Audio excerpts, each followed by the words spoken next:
Hello and welcome to One Storyteller. Today we are in Return of the King, Chapter 8, The Houses of Healing. Um, that's as far as my spiel goes. Do you like this chapter? I do. I could never have guessed.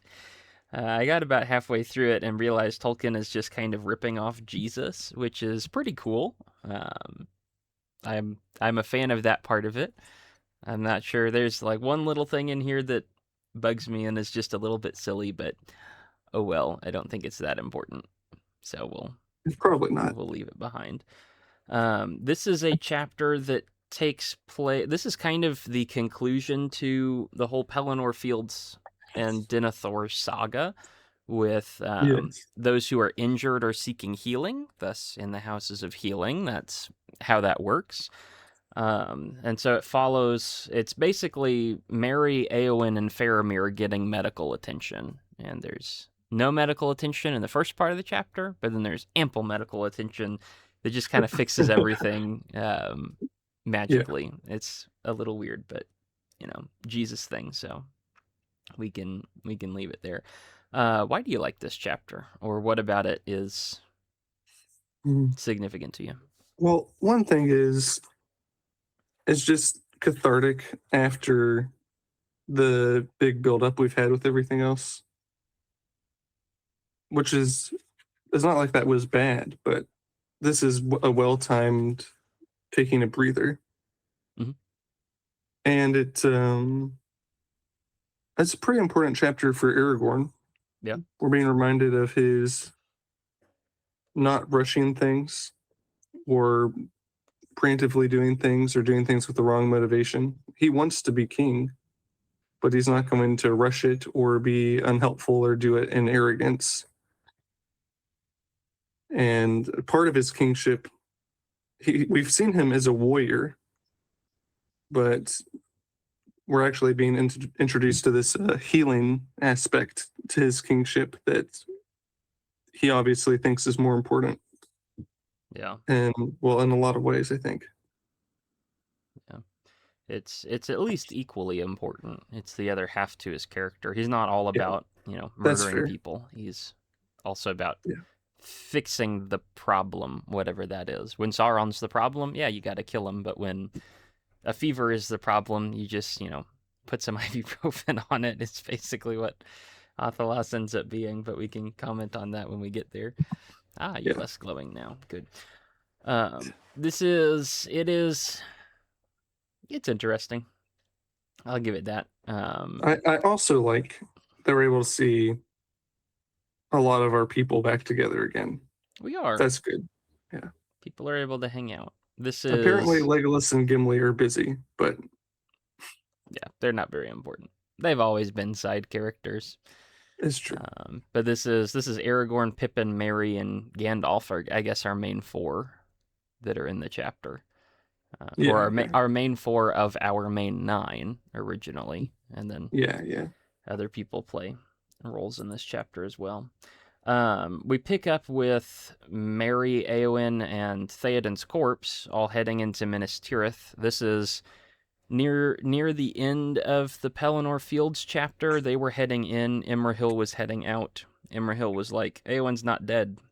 Theoden is, but Eowyn's not. So you should take her Yeah. to the medic place, the Houses of Healing in Gondor."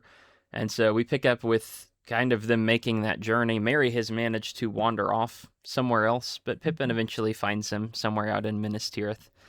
Um, Merry's not doing so well. No, he's not. He is the only person in the chapter who is lucid enough to kind of show us what the effects of tapping the Witch King were, and it is not great, No. but he'll be consigned to healing as well. Pippin finds him, tries to bring him in, can't figure it out. Burgle, who I think is what's his name's son, the cool guy, Baragond. Baragon's Yeah. son. Um, he's basically sent as a runner to Gandalf, and Gandalf comes out and finds Merry and picks him up and takes him back to the healer so that Merry can get some medical attention. It's nice to see that Gandalf is finally proud of both Merry and Pippin. Yes. This is one of the first times, or maybe the first time that has been expressed. I think it is. Most of the time, Pippin especially has just been kind of a thorn in Gandalf's side. I mean, the whole reason they're in Gondor is because Pippin's causing trouble, and so he's more of an irritant than anything. But Gandalf finally says something about how if both of you weren't here, the day would have gone a lot worse. So, Yeah. that's nice to see, or nice to know. Yeah. Gandalf has always loved these guys, but he wants part of the reason he brought them on the journey in the first place is because he thought they could do some good, and he thought the journey would do them some good. And both those things have proved true at this point. Yeah. And they weren't, to your point, it hasn't always been so obvious that would happen. No, and Pippin has just been a source of trouble most of the time because he gets bored because he's still a kid. I mean, he's not super mature or anything like that. And so it's understandable that he gets agitated or Gandalf gets irritated. But also, if Pippin wasn't there, Faramir would be dead. If Merry wasn't there, Éowyn would be dead. So it's really good that both of them were there. Éowyn would be dead and the Witch King would still be around, I guess, would be the greater consequence. So it's nice to see that from them. They arrive in the Houses of Healing. I'm sure you'll have more to say on the individual, notes that are poetically given on all of these places. But these are good medics or good doctors in the House of Healing. But they are totally outclassed with healing Nazgul wounds or wounds that come from any of the ring wraiths. Also, old age has got the better of them at this point. It didn't used to, but now it has. Yes. There's a little note on that. I'm sure there's a deeper lore behind that I'm not aware of. But they used to be superhumans, and now they're kind of just humans. I feel like we've covered some of that before. Yeah, it was just part of the line of Numenor, and like especially the basically blessed. What would we say? The blessings they had because of the choices of their ancestors. They, in comparison to most other people in the world, they had a culture that reflected the truths of Middle Earth. But that's kind of got watered down through the years and it ends up having an effect on them in some pretty overt ways, like in regard to lifespan and things like that. When Aragorn references somewhere in the chapter that Elrond is the oldest of all of our race, is he referring to? I mean, Elrond's obviously an elf. Is that in some way related to the Numenorians? And well, no, the whole thing Gondor? With Elrond is he's Elrond the half-elven. Oh, okay. Yeah. So there, if we ever read the Silmarillion, we'll see this a lot more clearly. But in the history of Middle Earth, there had been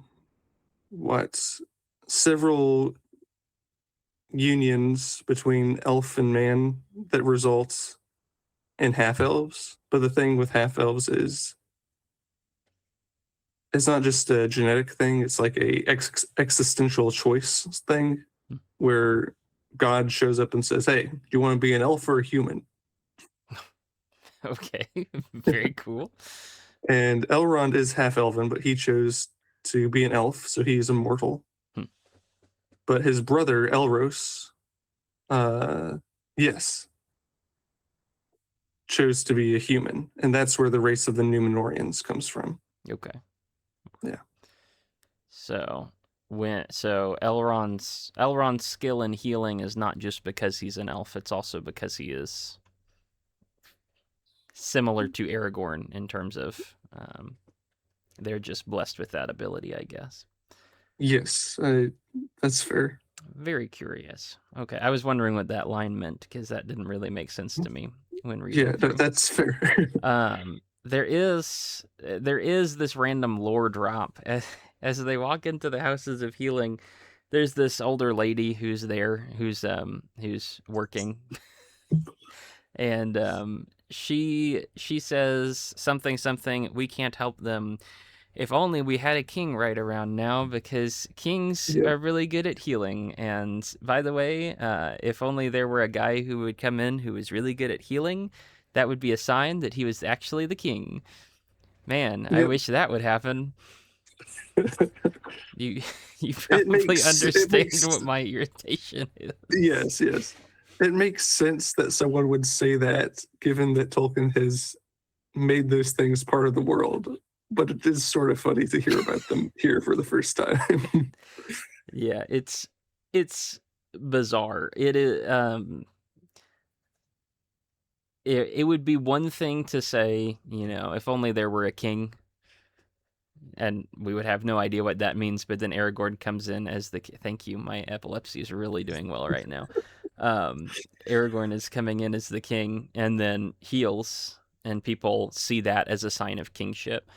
It's another thing because this whole section and what Aragorn's about to do is very reminiscent of what he did with Frodo back in the day, all the way back in Fellowship, because he was trying to Yes, troubleshoot Frodo and that's also right. dealing with Athelas, which is just a weed that nobody cares about.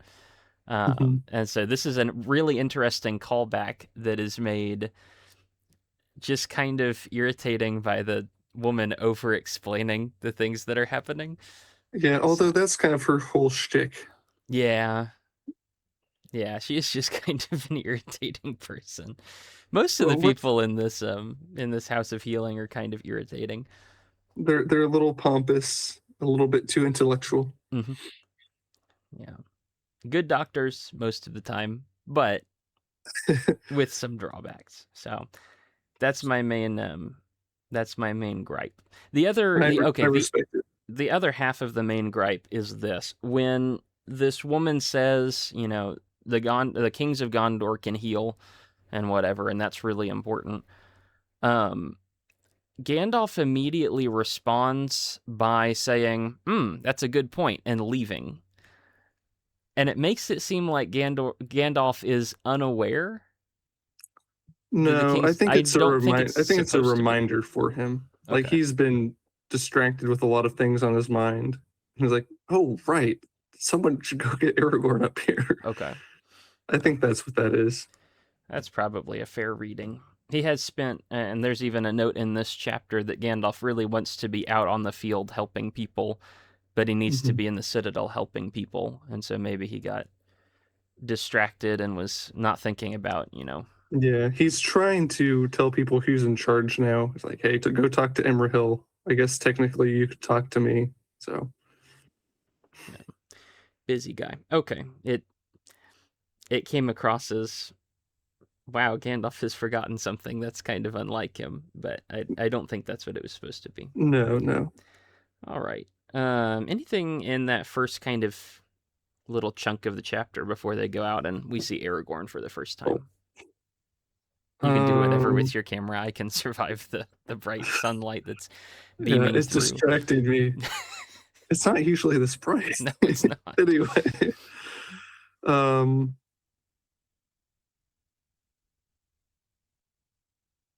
well, I guess the only thing we have before we move on is an interesting reversal. I already mentioned the whole first half of Return of the King is a pretty interesting reversal for Merry and Pippin, Mhm. where Merry's forced to stay back and not do much, even though Mm. earlier, more immature Pippin might have chosen something like that himself. And Pippin's rushed away and forced into responsibility, even though that's what Merry would have chosen for himself.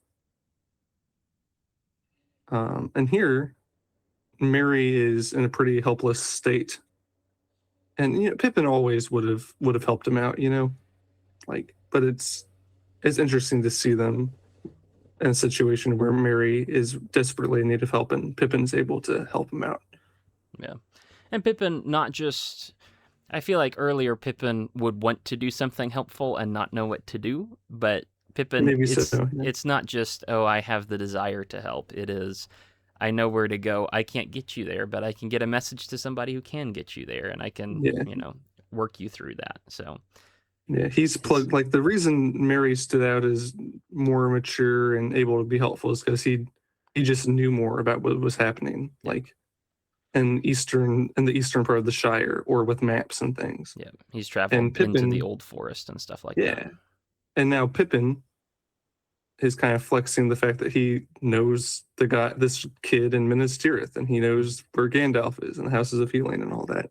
Yeah. So yeah. And even that, it's not, because flexing might come with the connotation of, oh, look at me, I'm so cool. But no, Yeah. it's all just like, oh, I actually know what to do here, and it's not a prideful moment, which is something that Pippin would very much do in prior chapters. Probably so. Try to one up somebody. So it is nice to see. They've both grown a bit, and I can't imagine either of them, just kind of speaking from general knowledge from the rest of the book. I can't imagine either of them have much more character development to go from here. I feel like they've they've kind of tapped out, but they've both changed for the better, and so I'm sure that'll come into play a little bit near the end of the book. But yes, you are correct. It's been nice to have them, but they're presumably not going to be major characters in the rest of the War of the Ring that's going to happen. If I had to just suppose. Yeah, this was their big moment. Mm-hmm. You're right, their character arcs are basically complete. There's just like what should we say? Like a confirmation. Yep. Later on, yeah. Yep. And probably just an application to see what that looks like when they go back. Mm-hmm. I think, which is, I think, kind of Tolkien's big push at the end of it, if I remember correctly from the that whole situation. But I haven't read that in a decade plus at this point, so it will hold off judgment for then. Sure. To get there. All right. The scene kind of cuts over to the end of the battle, and we get to meet up with Aragorn, Éomer, and Imrahil as they're heading. They've defeated Sauron's enemies. They've defeated Sauron's forces, because those are the enemies, and they're finally making their way back into the city. And Aragorn has a few different things to say. You said you liked the Aragorn portion here, and especially his peacekeeping, so why don't you talk about that some? What stands out to you? What do you see? What do you... He, Éomer, and Imrahil are approaching the city, and Aragorn basically says, look, I'm not going to enter into the city right now. We have bigger fish to fry than confirming my kingship. Mm-hmm. So I'm just going to camp out here. I'm not even going to enter the city, because that might stir up trouble. Yep. And Éomer says, look, you already raised up the banner. Will you suffer these to be challenged? Which is fair, but it shows like Éomer's emphasis, like, you have the authority and like it's legitimate. People should recognize it. You have the right to do this, so you should do this. And again, that's fair, but I think it's mature, it's humble of Aragorn to say, yes, I have that right, but it's not helpful to exercise that right at this moment. It is interesting to see that. I think Rohan in many ways is my preferred culture, because I feel like they're just more straightforward, and Éomer represents that. There's part of it is Éomer is a younger guy who's less experienced with these things, and Theoden would probably be more sympathetic. Part of it is Éomer has just watched Theoden and Éowyn die, at least to his mind, and he is kind of over it at this point, and like, why have any subtlety? There's no reason to have this. Um, but then part of it is just he's not used to courtly politics because Rohan doesn't have the same kind of court. And so he just says, go for it. Aragorn says, I'll wait and Yeah. see. And I think the thrust of the argument there is Aragorn basically says, I want to make sure that Sauron is dead, and I don't want to get distracted with Hmm. basically human decisions. I don't want to be busy with that and cause a bunch of conflict at home while I still need to be out in the field, and I need these Yeah. people working with me or something like that. So, because at this point, Aragorn doesn't know that Denethor is dead. Yeah. So that's got to be a big part of it. Yeah. Imrahil says, well, Denethor is pretty stubborn, so that's probably a good idea, but we know that Denethor is dead, just like we know that Eowyn's alive, but the characters Hmm. at this moment are not aware of all these Yeah. things. It's a funny reversal. So Aragorn stays out of the city, at least at first. That's not going to last long. It's going to last like 4 paragraphs, and then he's in the city after all. But he stays out. Eomer and Imrahil go in, and they're looking around for Denethor. And what they find is Theoden's corpse. Eomer doesn't find Eowyn's corpse and is kind of offended that she's not being buried with honors. To which he finds out, oh, she's not actually dead. And Imrahil finds that Denethor is not in the steward's room like he should be. And then he finds out that Denethor is dead. And Yeah. Yeah. and so there's a oh, well, this isn't how we thought this was gonna go at all, is it? Kind of moment. Unfortunately, Theoden is still dead, but good for him. He can rest and be buried with his with the honors of his house. So there's that. There's Oh, also there's another kind of mention of Aragorn. Aragorn shows up in the city, and they're like, well, if Denethor's dead, you could just be king. But Aragorn says again, let's let everybody in the city answer to Gandalf, and let Gandalf be the acting steward, and then I can confirm kingship after Sauron's over. So there's that kind of note as well. He's delaying his ascension until he's basically until he's accomplished what he needed to do. all the way. Yeah. So So it kind of plays back to that home theme we were talking a lot about in Fellowship of the Ring. Yep. And Minas Tirith kind of taking the object of home here. It's like, yes, this is your home. You have a right to it, but you need to do the work first. Yep. You know? Yeah, there's that idea. There's also kind of it's not exactly like a David Solomon idea, but it is kind of like that in my head where if Aragorn ascends to the throne right now, then what is his reign? His reign is a big massive war that gets a ton of people killed and then maybe some peace afterwards. Whereas if Aragorn just goes out to war right now and settles that part of life, then he can ascend to the throne and his reign will be known for peace. That's And so interesting. there's that I'm sure that he's not like politically motivated and trying to look really good for everybody around, but he's also, I mean, I think he wants his reign and his kingship should be a symbol of peace to everyone who's around them Yeah, instead I of like that. I think that's true. instead of just going right into a battle. Like Yeah. the presidents who start wars are not kindly looked upon, whereas the presidents who live in peace are kindly looked upon. And so there's Yeah. that kind of idea as well, maybe. Yeah, I like that. Um, Yeah, one thing is technically it's Imrahil's in charge until Faramir's awake. Okay. But Aragorn, this won't be the last time Aragorn says this. But he says, "I urge that we all listen to Gandalf Yeah. during these times." Yeah. Very opposite of Denethor, Yes. who was Yes. clinging. I mean, Denethor was, to grossly oversummarize, clinging to power as much as possible while ignoring Gandalf as much as possible. And Aragorn is waiting for power as much as possible while listening to Gandalf as much as possible.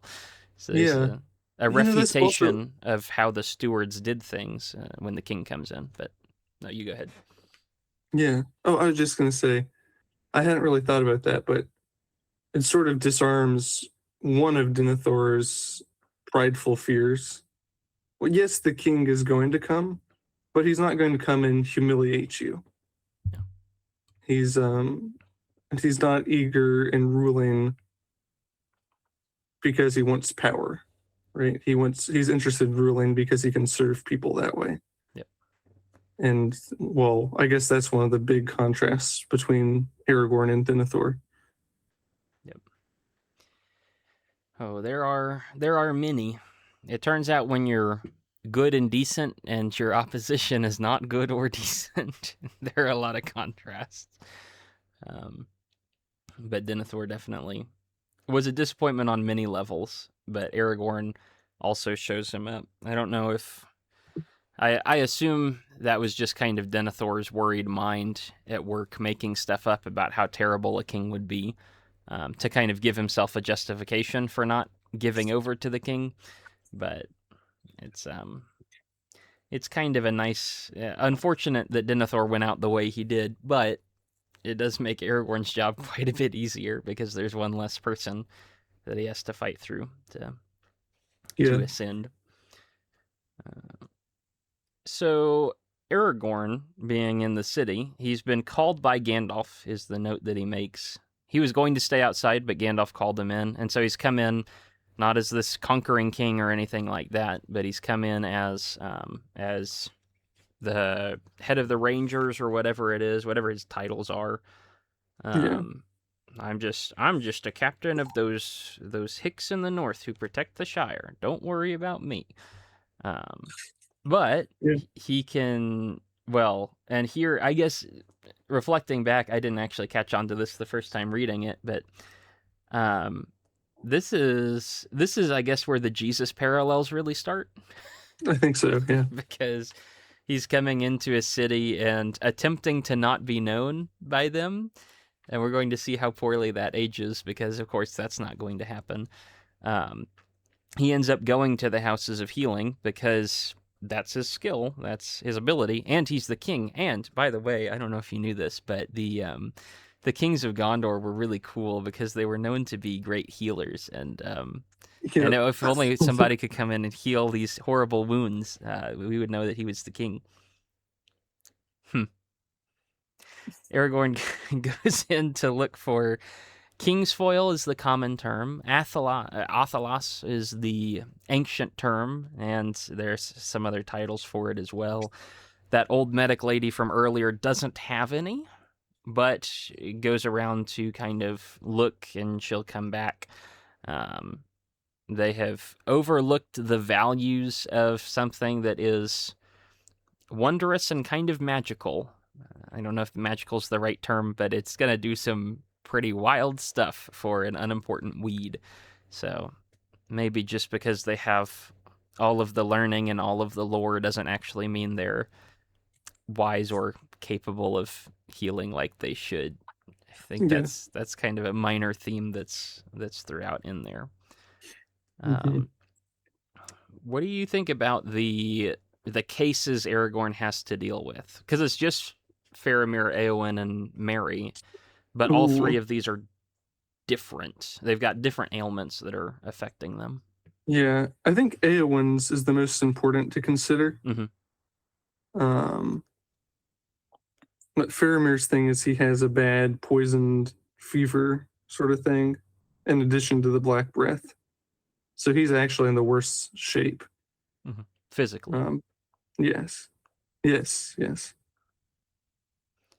Faramir's, is there poison involved, or it's some combination of a regular arrow, it's just a South-run arrow, and also mentally he's stressed out about his dad, Denethor. Yes. Yeah. And then he's been exposed to the wraiths. So is there actually technically poison in there, or is it just those three things? Because I didn't catch if there was poison on the arrow. Earlier, Denethor said he has some sort of fever. Yeah.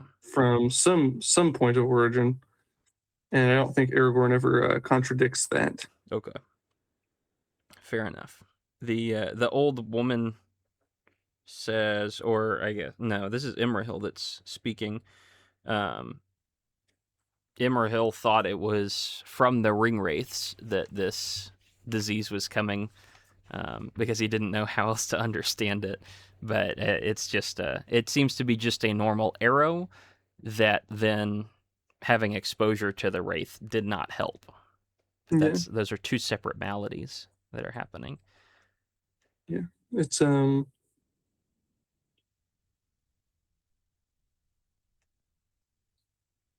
yeah, but you're right. That's this this grief for his father was also a big part of it, which is interesting. I forgot about that. Yeah. Faramir has being hit with an arrow is never good, right? So it's a serious physical injury. It's a somewhat serious physical injury, and then a somewhat serious mental disturbance of some things that are happening, but it's not weighing on him too heavily. In contrast, Merry is the second, is probably the least important of all of them, the least difficult to actually heal. He's fine. Yeah, he has some physical kind of considerations, but realistically, his mental state is actually pretty good, and so he seems to bounce back and have little trouble kind of getting on the mend. You said Eowyn was the real issue, Yeah, the most and I think significant. it comes back to the mental states actually, right? Because Faramir is picking up bad vibes from his dad or overhearing something in that feverish haze or something. And that's not good. But Faramir already knows like that Denethor isn't the best person. Yeah. You can tell in the way that he interacts and differs to Gandalf instead of his own father that he's already come to those conclusions, even if they haven't been tested fully at that point. Yeah.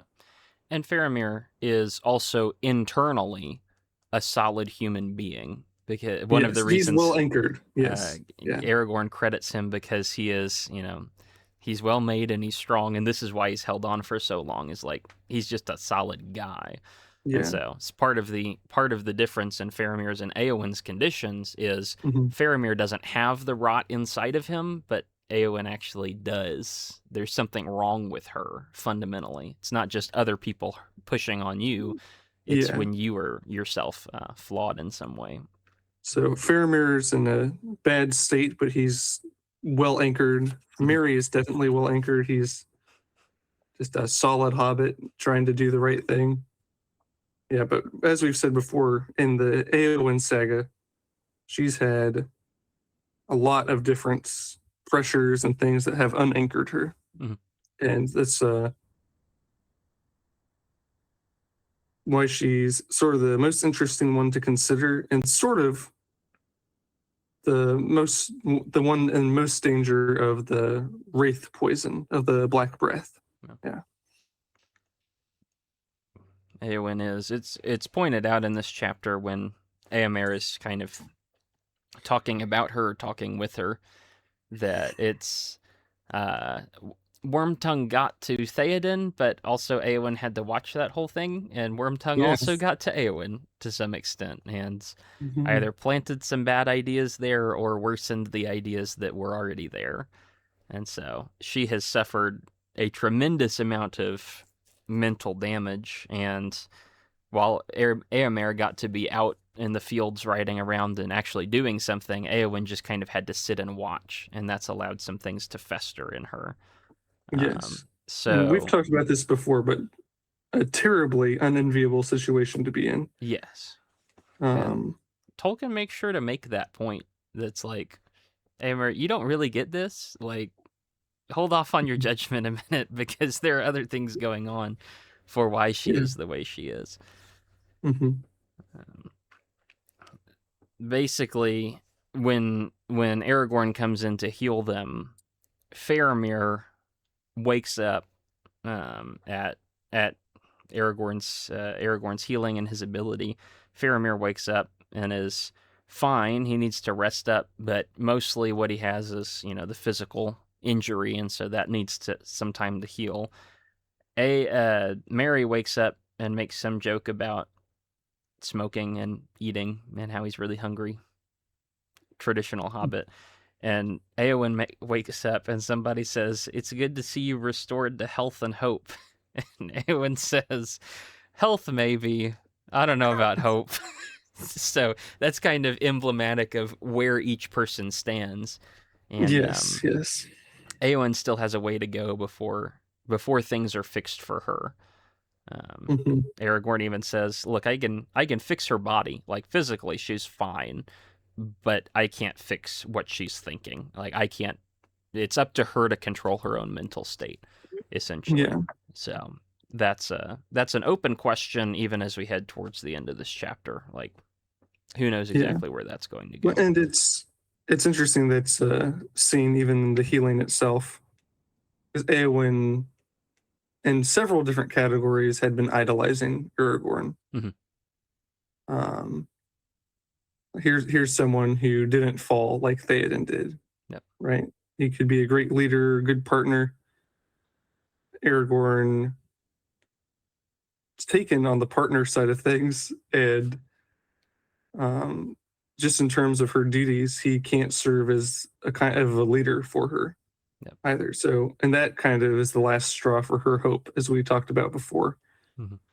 And so Aragorn is saying, Eomer, you got to help like redirect her to not things she's idolizing, but things she already has, but has forgotten about, like the relationship she has with you, her brother. Yep. And this other cool guy who's also going to be stuck in the Houses of Healing for a while. You should try talking to him. He's pretty cool. I guess we'll see where that play ends out up. later. Yeah, and that will be the end of the Eowyn saga, which is probably good. I hope she learns. I think she will. Yeah. But, Mm-hmm. Yeah, one of the points that Aragorn makes is Eowyn didn't like him for him. Eowyn liked him for the idea of him. Yes. And that was it. She had I don't know if it was caused by that, but she has so much like going wrong in her life that she projects this perfect idealized version of Aragorn and then wants that, but Aragorn is not that. He is old, kind of elvish, definitely just already taken. There's another woman. No, there's a lot of reasons why it wouldn't have worked out very well, right? Yeah, that's a good point. And so Aragorn says, "I'm glad she did something that was very physically impressive, but I hope she lives after this, and I really can't determine that for her." Yeah, isn't it because you see Aragorn's like gentle reverence for life throughout all of this too, right? Which again is contrast to Denethor. Yeah. Denethor doesn't have any hope for people of any sort, and Aragorn has a faithful kind of hope, I think is the best way to say it. Mm-hmm. Yeah. Denethor looks at a physical injury and says, "There's no possible way to recover." Aragorn looks at a mental injury and says, "Oh, there's a potential way to recover, even from a wound that's much, much worse." So optimism, glass half full kind of guy, maybe. That's right. But I had something else to say. Oh yeah, Aragorn. One of the things that he was kind of heavily emphasizing on the Dunharrow chapter was, Eowyn, you have so much more to live for than just like doing a great deed and dying in war. Yeah. And then what he says here really mirrors that, because it's, hey, you've done a great deed and almost died in war, but I really want you to live for something better than that. And so there's kind of a re-emphasis on those things. Mm-hmm. Here towards the end of this chapter. So throughout this, they have looked for. There are just a few other little moments in this chapter. Sure. There is no Athelas that's kept in the House of Healing because the lore masters don't respect it. But there is a fun little song rhyme about Athelas that an old man says that just wastes their time. And Gandalf has a funny bit after that. He's like, well, get someone who's dumb but actually knows what he's doing. Which, amen to that. Uh, After all of it, it's that this is a great sarcastic disservice to the whole thing, but it's basically ibuprofen. Old people keep it for headaches because it smells nice. It's the whole bit. So when I see this, it's like, yeah, Aragorn has figured out what ibuprofen is. Oh my That's goodness. what the kings do. Is they just you know, make something smell nice and then you heal. They find a little bit of, old dried Athelas in somebody's house. I guess Burgle just broke in because all of the old people will have been shipped out to other locations at this point. But we're not going to think about that. What is Aragorn's tax policy, No, no, no, no. And Aragorn takes this herb, and then basically, yeah, he just goes full Jesus. Tolkien just rips off a bunch of the Gospels. Yeah. Aragorn will heal people with it, and they will like pretty much magically or miraculously just feel a lot better. Faramir, who's been in a daze this whole time and sick with a fever, as soon as Aragorn puts some Athelas on him, well, Faramir wakes up and has a lucid conversation with Aragorn. And the same for Eowyn and Merry as well. But even lines that Aragorn says, like, stay and be comforted by what is happening, is very, very divine. Or even when he heals Faramir, there's a mention that and news about him ran throughout the whole city so that people Yeah. were aware of who he was. So even the phrasing is not very subtle. Yeah. There's a whole if you read some of the scholarly stuff on the Bible, and especially I think it's the Gospel of Mark, there's the whole messianic secret idea where like Jesus is saying, hey, don't talk about me, and then people go and talk about him anyway. And Aragorn is coming into the city not to be the king, but then he heals and everybody knows what that means, and so news spreads around the city regardless of Aragorn's actual wish, which is to not kind of stir up that trouble yet. Not make a big deal out of it. So yeah, lots of unsubtle but wonderful similarities there. It's pretty cool. As much as it is super overt, it also made me happy to read it because everything is just happening, and that's nice. It's nice that things are going well for the first time in a long time at this point, because there's basically been nothing but trouble since, I don't know, Bree. Yeah. Or I guess Rivendell would be the last major point. Maybe Lothlorien, but still. But even those places felt like breaks where you're kind of getting out of things. It's really neat to take a deep breath after winning a major battle. Yep.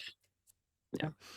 Crazy to think that Rivendell was originally the stopping point. Yeah. That was the point of the whole campaign, and then the DM said, "Oh, actually, this is pretty good. Hold on," and then made the rest of the story. Yeah.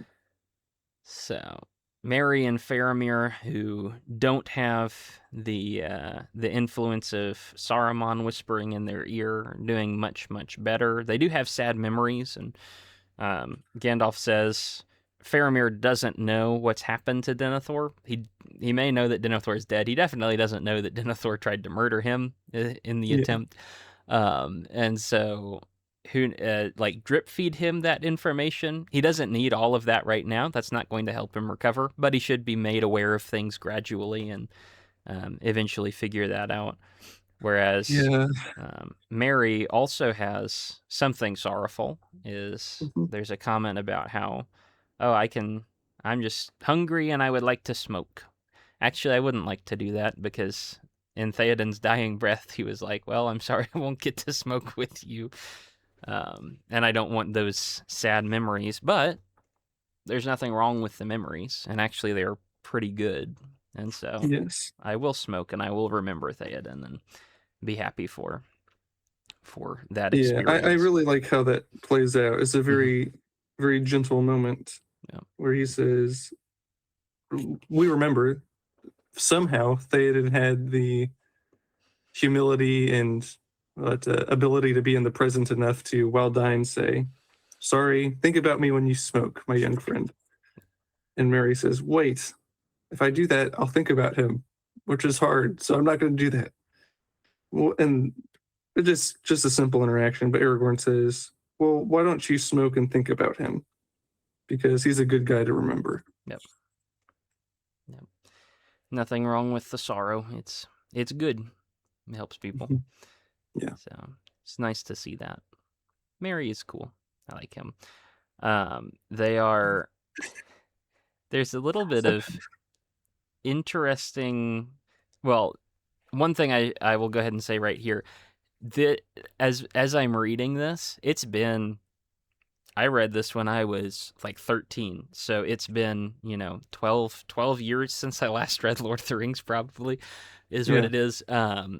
It is that dates me, I guess. But it's weird the things that you remember. This Mm. chapter has really stuck with me because I Interesting. remembered specific quotes like Pippin finds Merry wandering around in the city and says, "No, I'm not putting you in a grave. I'm taking you to the houses of healing." And I read that and I was like, "Oh no, I can say that word for word in my head. I knew what it was." And this whole Interesting. conversation about Theoden was also just it was I guess like a memory in my head somewhere that Oh, I don't. It's not like I would normally think of it. It's not like I would just go around spouting this. But as I was reading about Theoden, I'm like, yeah, smoke then and remember him. That's a line that I know. I don't know why I know that, or I don't know why these things stuck with me, but they really did, and that's curious. That kind of made me think for a little bit, mhm. for whatever that's worth. Huh, that's cool. Merry and Aragorn both say kind of just stupid things, and they're both being a little bit sarcastic or Well, playful and joking, or however you want to phrase that yeah, exactly. I don't think Mary is. Yeah, well, if you will provide what is needed, I will smoke and think. I used to have it in my pack, but I don't know where it is. And Aragorn's like, well, if you think I've traveled so far to make this happen, no, I'm not here to get your backpack. And then Pippin immediately says, I have your backpack. Aragorn's being a silly little guy, isn't he? That's right. Um, No, I think Mary's just kind of disoriented, yeah, um, and Aragorn's teasing him about that. yeah. Well, yeah, I think it was an idle comment from Merry, and then Yeah, yeah, Aragorn is yeah. like, "No, of course not." Um, it is really curious, and I don't know if there's anything to this or not. It helps Mm, that I know the end of the book a okay. little bit. It helps that I know of it.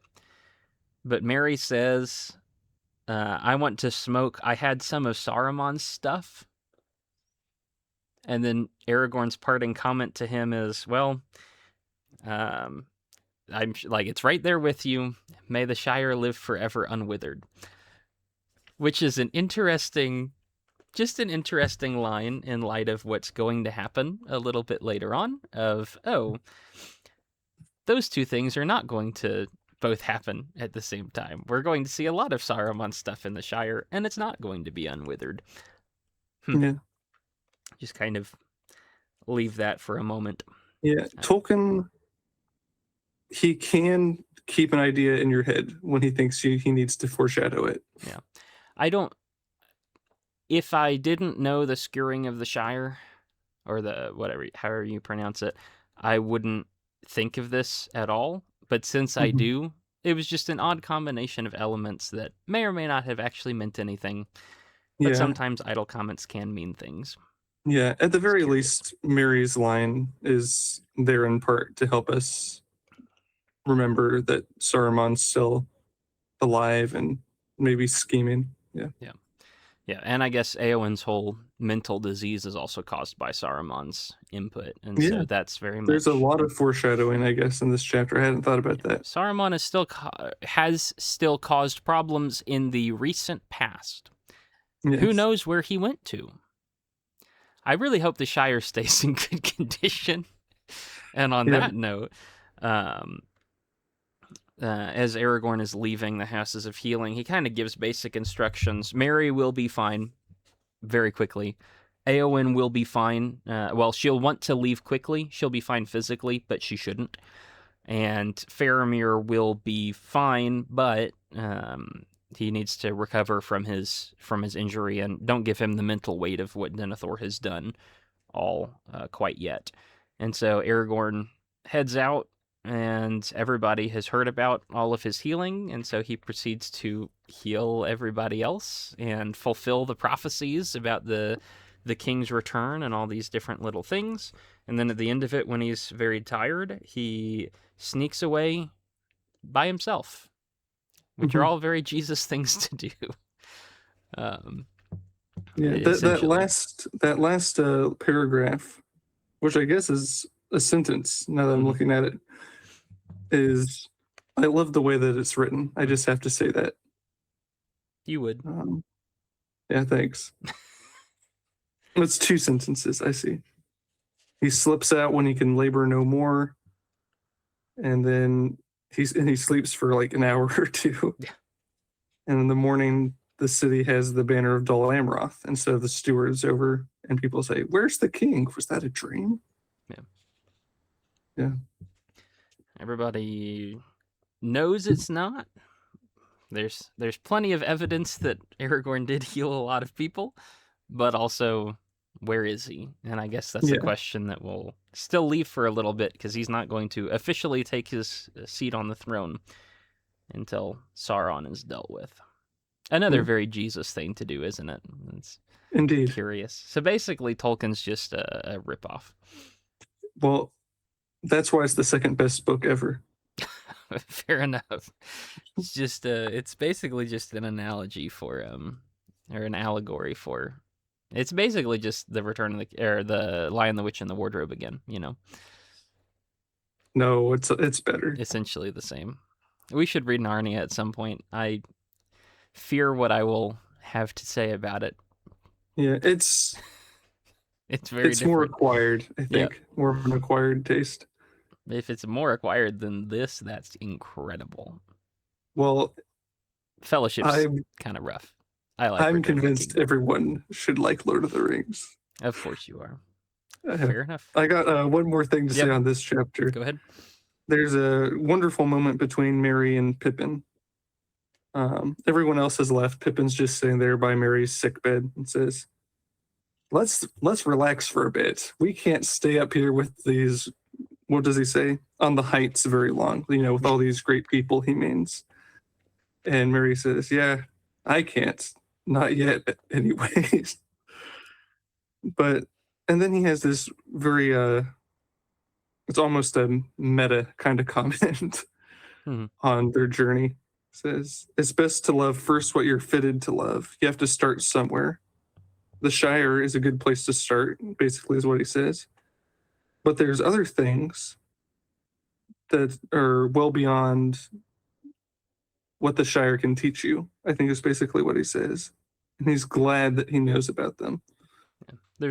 There's more to life, and there wouldn't, it's one of those comments, right? Not a gaffer can tend his garden in what he calls peace, but for them. It's one of those Aragorn things where it's like, if you knew what we Rangers did, you would be grateful for it, but you don't know, and it's good that you don't have to know. Yes. But everybody needs to have a little of that appreciation somewhere. Yeah. But I don't know why I'm talking like this. That's a great way to excuse exposition. Yeah, it feels natural, but it's also pretty pointed, right? Yeah. But I like things like that, and that ties back to a lot of things we began to talk about in Fellowship of the Ring. Yeah, is the Shire is a wonderful place, but in Middle Earth, in a story like this, you can't become everything you need to be by just staying in the easy place. Yeah. There is more to life, and it's a lot more complicated, and it's a lot more wonderful than you can know just by sitting at home and doing nothing. You have to go out and live some of it. And it's not all going to be fun. I mean, the whole Theoden thing for Merry isn't fun and games, but it is beneficial, and it is changes him for the better. That's right. It's a good thing. Anything else on the chapter? Shall we call it there? 10 out of 10. Yeah, it's pretty good. That's the best you'll get from me. And yeah, that's it. We'll leave it. We only have 2 chapters left in this first section. Yes. Something about presumably how we need to go to Mordor and take on the big bad guy. And then we'll catch up with Frodo and Sam. Or rather, Exactly. Sam, because Frodo's dead, but he's not dead. But Sam knocked himself out on a gate. We'll see. Who knows? No, he did that. That was in Two Towers. I remember that. And that's where we'll leave it. Thank you for listening. Hopefully that was interesting to some extent. And we'll do the next chapter next time.